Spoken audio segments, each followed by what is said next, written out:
A paz do Senhor Jesus, queridas ovelhas, Deus abençoe a sua vida. Hoje eu quero entregar para vocês duas chaves que ajudam você a descobrir o seu propósito, tá? Quero estudar um pouquinho da história de Neemias, como Neemias ele descobriu o propósito dele. Eu quero mostrar 4 coisas relacionadas ao propósito de Neemias, que saiu de copeiro para virar governador de Jerusalém e o homem que levantou ali as muralhas e a cidade, tá? Se você precisa descobrir o teu propósito, essa palavra te interessa, fica com a gente, já deixa a tua curtida, te inscreve, compartilha e vamos aprender aqui que vai ser uma bênção. Vamos à primeira chave, queridos. Neemias capítulo 1, versículo 3. Disseram-me os restantes que não foram levados para o exílio e se acham lá na província, estão em grande miséria e desprezo. Os muros de Jerusalém estão derribados e as suas portas queimadas.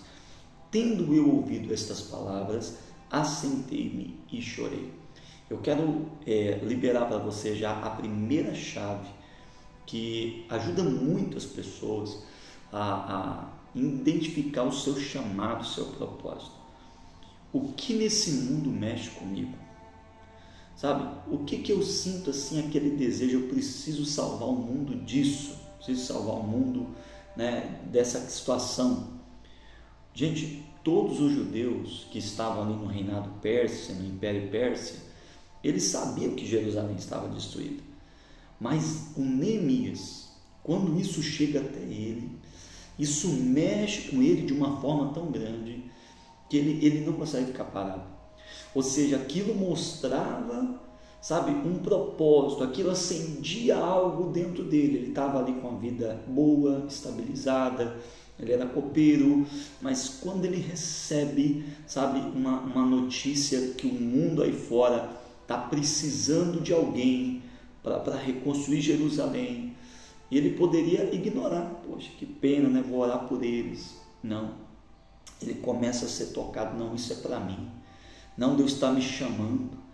Observe como que essa frase, gente, o que mexe com você, sabe, o que você quer ser útil, qual é o legado que você quer deixar, no que você quer ajudar no mundo, isso tem a ver com o seu propósito. E nós vamos agora para a principal chave, que é essa segunda, versículo 4. Tendo eu ouvido estas palavras, assentei-me e chorei, e lamentei por alguns dias. E estive jejuando e orando perante o Deus dos céus. Aqui está a poderosa, a principal chave, o jejum e a oração. O Neemias, ele não tinha um plano assim de imediato, eu vou sair, eu vou largar o meu trabalho, né? Não tem como as coisas assim ser sem pé e sem cabeça. O Neemias, ele não sabia o que fazer, ele não sabia que ele iria reconstruir uma cidade, ele não sabia que ele se tornaria governador de uma cidade. Mas ele começa a orar, ele começa a jejuar, ele começa a se envolver com Deus, e ele começa a buscar Deus, e Deus começa a trazer direções, e Deus começa a mostrar para ele, fala com o rei, pede um tempo para você se afastar do cargo, sabe, e vai lá e você vai conseguir. Neemias, gente, ele conseguiu coragem, ele conseguiu estratégias, ele conseguiu, sabe, identificar que aquilo era o chamado dele, ou aquilo que era que Deus tinha para ele, no jejum e na oração. Gente, não exista pessoa nessa terra que ore, que jejue e que em algum momento não haja respostas, manifestações. Pessoas que jejuam por uma porta aberta, pessoas que jejuam e oram por uma resposta na família, e mesmo no chamado, no propósito, jejum e oração traz resposta, tá?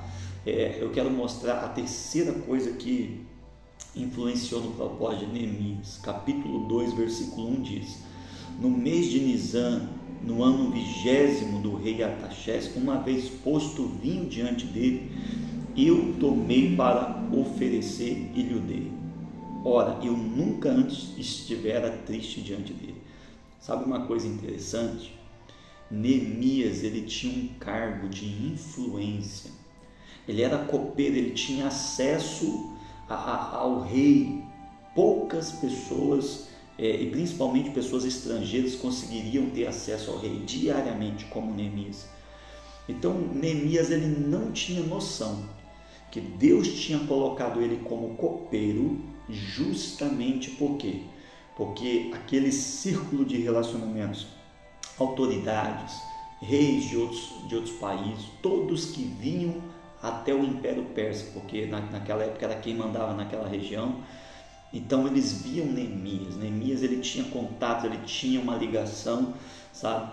E a quarta coisa que se encaixa com isso, por meio dos seus relacionamentos, Deus deu condições para aquele propósito. Deus dá condições. Às vezes você fica pensando, meu Deus, mas sabe, o meu chamado é algo tão grande, o propósito é algo tão grande, o que eu faço?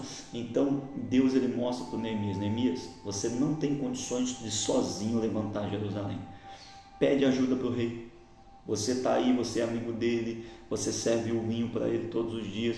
E Neemias pediu, o rei deu madeiras, deu cartas, deu autorização, sabe? E quando ele chega lá em Jerusalém, ele tem toda essa influência para falar com as pessoas, porque as pessoas não iriam acreditar em qualquer um que aparecesse ali dizendo que ia levantar a cidade.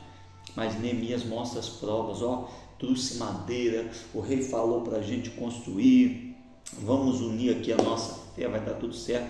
E Deus mostrou para Neemias, você pode não ter condições, mas você vai conseguir, eu vou te dar. Você pode não ter pessoas, uma equipe tão grande, mas eu vou dar essa equipe para você. Essas são as 4 coisas que eu deixo para você. Deus tem um propósito na sua vida. Creia e busque em Deus. Amém? Deixa a tua curtida, te inscreve, compartilha. Deus abençoe você e Deus abençoe a sua família.